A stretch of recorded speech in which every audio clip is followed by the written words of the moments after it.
नमस्कार, आप देख रहे हैं वीकेंड न्यूज और मैं हूं आपके साथ शिवानी शर्मा। आपका एक बार फिर से बहुत बहुत स्वागत है। आइए नजर डालते हैं आज की खास खबरों पर। प्रदेश के यशस्वी मुख्यमंत्री माननीय योगी आदित्यनाथ जी ने भारत रत्न डॉक्टर भीमराव अंबेडकर जी की 134वीं जयंती के अवसर पर सजी 30वीं भीम नगरी का किया शुभारंभ। प्रदेश के यशस्वी मुख्यमंत्री माननीय योगी आदित्यनाथ जी भारत रत्न डॉक्टर भीमराव अंबेडकर जी की 134वीं जयंती के अवसर पर सजी 30वीं भीम नगरी का शुभारंभ करने आगरा में माननीय मुख्यमंत्री पहुंचे हैं। माननीय मुख्यमंत्री योगी आवास विकास सेक्टर 11 में भारत रत्न डॉक्टर भीमराव अंबेडकर जी की 134वीं जयंती के अवसर पर सजी 30वीं भीम नगरी का बाबा साहब डॉक्टर भीमराव अंबेडकर जी की प्रतिमा को नमन माल्यार्पण कर दीप प्रज्वलित कर शुभारंभ किया गया।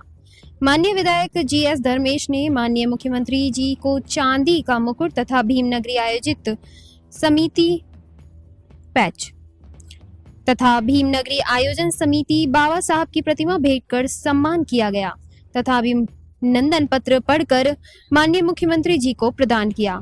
माननीय मंत्री श्री असीम अरुण जी ने अपने संबोधन में कहा कि श्री योगी जी ने एक अनुरोध पर बाबा साहेब के नाम पर मेट्रो स्टेशन का नाम किया है। खंडारी में एससी बच्चों के छात्रावास का निर्माण किया जा रहा है। से अस्तित्व पर सभी वर्ग रहे, एक दूसरे के महापुरुषों का सम्मान करें।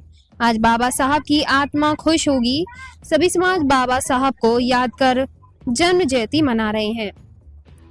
बेबी रानी मौर्य ने अपने संबोधन में कहा कि इस भीम नगरी का आयोजन 1996 से किया जा रहा है। इस भीम नगरी आयोजन ऐसे स्थान पर किया जाता है जहां वंचित समाज होता है और वहां पर विकास कार्य कराए जाते हैं। माननीय योगी जी एवं माननीय मोदी जी ने बाबा साहब के सपनों को पूरा करने का काम किया है। विधायक डॉक्टर जीएस धर्मेश ने स्वागत भाषण दिया। इस अवसर पर माननीय मुख्यमंत्री श्री योगी आदित्यनाथ जी ने उपस्थित जनसमूह को संबोधित करते हुए कहा कि बोधिसत्व भारत रत्न बाबा साहब डॉक्टर भीमराव अंबेडकर जी के पावन जयंती के अवसर पर आगरा की ऐतिहासिक भीम नगरी आयोजन अंबेडकर जी की पावन स्मृतियों को नमन करते हुए इस पूरे कार्यक्रम को गरिमा भव्यता के साथ आयोजित करने के लिए मैं आप सभी आगरा के निवासियों का हृदय से अभिनंदन करता हूँ, स्वागत करता हूँ। अपने पूर्वजों के प्रति और अपने महापुरुषों के प्रति सम्मान का भाव क्या होना चाहिए, अगर इसका दर्शन करना है तो यहाँ 4 दिवसीय कार्यक्रम जिसमें 14 अप्रैल को बाबा साहब के जन्मदिन की झांकी से लेकर के आज का कार्यक्रम, कल सामूहिक विवाह का कार्यक्रम और परसों सम्मान का कार्यक्रम, इन 4 दिवस के कार्यक्रम आयोजित करके बाबा साहब की 1956 में आगरा में उपस्थिति को आगरा के आप सभी बाबा साहब के अनुयायियों ने जीवंत बनाए रखा है। वे सचमुच अभिनंदनीय है, प्रशंसनीय है। हर गरीब को, जिस गरीब के पास जमीन नहीं होगा जमीन का पट्टा देने का काम, जिसके पास मकान नहीं होगा मकान देने का काम, जिस गरीब के पास राशन कार्ड नहीं होगा राशन देने का काम, जिसके पास आयुष्मान का कार्ड नहीं होगा आयुष्मान का कार्ड, जिसके पास पेंशन की सुविधा नहीं उसको पेंशन देने का काम, जिसके पास रोजगार नहीं होगा उसको नौकरी या रोजगार देने का काम, जिसके पास जो सुविधा नहीं होगी उसको सुविधा देने का काम जीरो पॉवर्टी के अंतर्गत सरकार करने जा रही है। और ये सभी कार्य बाबा साहब के नाम पर होंगे, बाबा साहब को समर्पित होंगे। लाखों लोग इससे प्रेरित होंगे। आपने पिछले 10 वर्ष में प्रधानमंत्री मोदी जी के नेतृत्व में बदलते हुए भारत को देखा है।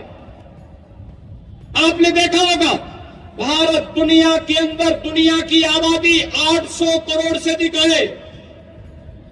800 करोड़ में से 140 करोड़ का भारत है। 140 करोड़ अकेले भारत में, 800 करोड़ में अकेले भारत एक देश है। अकेला भारत एक देश है जहां पर कोविड कालखंड से 80 करोड़ लोगों को फ्री में राशन की सुविधा का लाभ प्रधानमंत्री मोदी जी दे रहे हैं। 50 करोड़ लोगों को आयुष्मान भारत के अंतर्गत 5 लाख रुपए की सुविधा प्रधानमंत्री मोदी जी दे रहे हैं। 12 करोड़ गरीबों के घर में एक शौचालय बनाने का काम हुआ है। 12 करोड़ घरों में उज्ज्वला योजना का कनेक्शन पहुंचा है। याद करिए, प्रधानमंत्री मोदी जी के नेतृत्व में 4 करोड़ गरीबों के मकान बन गए हैं और अब जीरो पॉवर्टी के अंतर्गत हर गरीब के लिए उसका आवास होगा, उसके लिए रोजगार की गारंटी होगी, उसके सम्मान की व्यवस्था होगी। और अब यह क्रम आगे बढ़ रहा है और यही क्रम तो बाबा साहब के सपनों को साकार करने का कार्यक्रम है। यही कार्यक्रम है।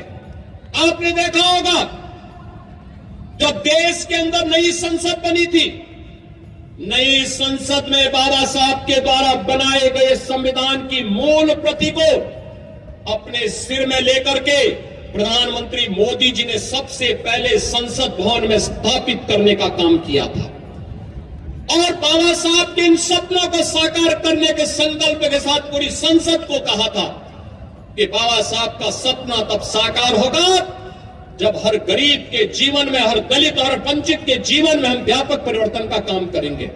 बहनों और भाइयों, आज मैं आपके बीच आया हूं आपसे यही कहने के लिए। अब आगरा में रहते हैं।